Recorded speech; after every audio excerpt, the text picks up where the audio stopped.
Hi, I'm Ben Meyer. And I'm Rob Wright. And this week we wanted to talk a little bit about DLC, downloadable content. There was a controversy about a week or two ago about the game Battlefield Bad Company, upcoming EA DICE title. And they announced for the upcoming game that there would be downloadable content available at launch, either through the Gold Edition or through Xbox Live and the PlayStation Network. And this set the fanboys, crazy. The forums were ablaze saying, they're nickel and diming us here, and why are they doing this? And so much so that EA and DICE backed off. They said, okay, you guys don't want it. We hear you.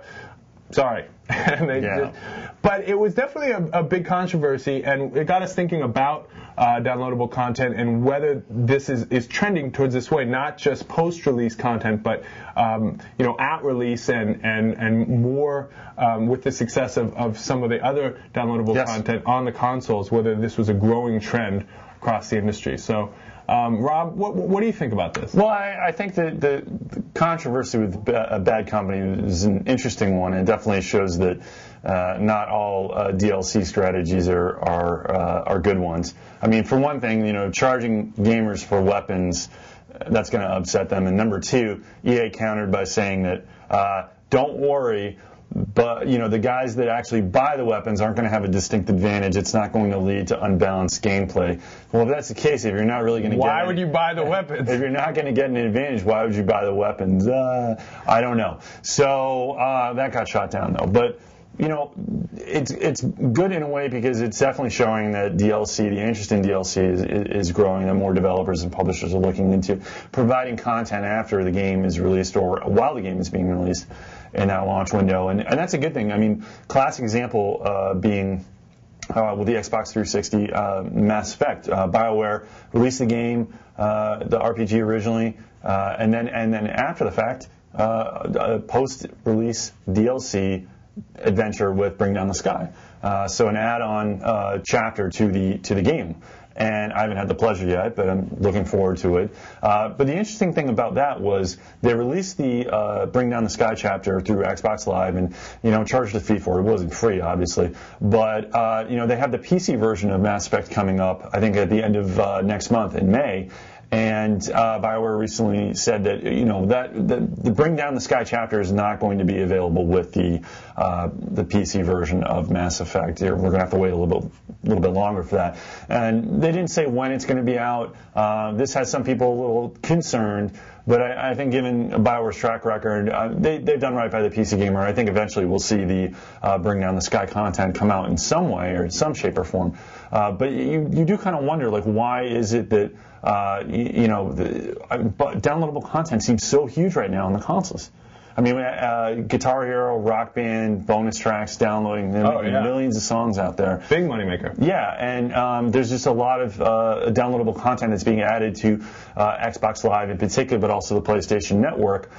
So you kind of wonder, why isn't there more stuff coming out for the PC gaming audience? Yeah, and actually there was a big announcement about WiiWare as well. And another example, actually, Kane & Lynch has a downloadable map pack coming out. I believe it's free. Free map pack, the dope bag, free dope for everybody. But it's just for Xbox and PlayStation Network, no PC. And that one's a little stranger because the release date for the PC and the console version were much closer. So you would think that they would offer it. It's just maps. So and it's multiplayer. If anything, that's what the PC gamer would want. That's what the PC would. Yeah, and it's strange too because I think one of the things that's leading game developers and publishers to probably favor the console a little bit with DLC is the fact that Xbox Live is a uniform system. It's the PlayStation Network is a system. It's in place. There's you can just log in, buy your stuff. It's a proven stable system method to get the content and pay for it. Whereas for PCs, I mean, where do you go? You have to go to GameTap or Steam or something like that. I don't know that most developers and publishers have a system on their website where they can charge. Like an e-commerce system where they can charge for the content. But the Kane & Lynch thing is interesting because It's free. I mean, they're not charging anything for it, so they should just release it. Why? So do you think it's a piracy issue? I mean, I don't know. I mean, for free content, no. I mean, what do they care if it gets pirated? But for something like Bring Down the Sky or content that you're actually going to charge for, I mean, maybe it is. Maybe there is just a little concern there. I don't know, but I do know that there's there are sort of good things being done with DLC, and I do think it's a way to sort of curb piracy. And this is something that BioWare has talked about in the past, other publishers have talked about in the past in terms of, ensuring brand loyalty and keeping the game alive and delivering more value add to the gamer after they've already made the initial investment to buy the title. And that's one thing that BioWare has done with Mass Effect, and they want to continue to do because they think it discourages piracy, and so do a lot of other developers and publishers. And a new example of that is CD Projekt with The Witcher. The Witcher, right. Great fantasy RPG, big success story, flew under the radar a little bit here in the States, but big success over in Europe. And coming up, they have a slew of content coming out. They've got new adventure, new chapter, playable content, which is great. They have a map editor, game editor suite of tools for people to customize the game. And they also have a patch, to fix some of the issues that initially occurred with the game on its initial release. So, I mean, I think that's great, and it's free.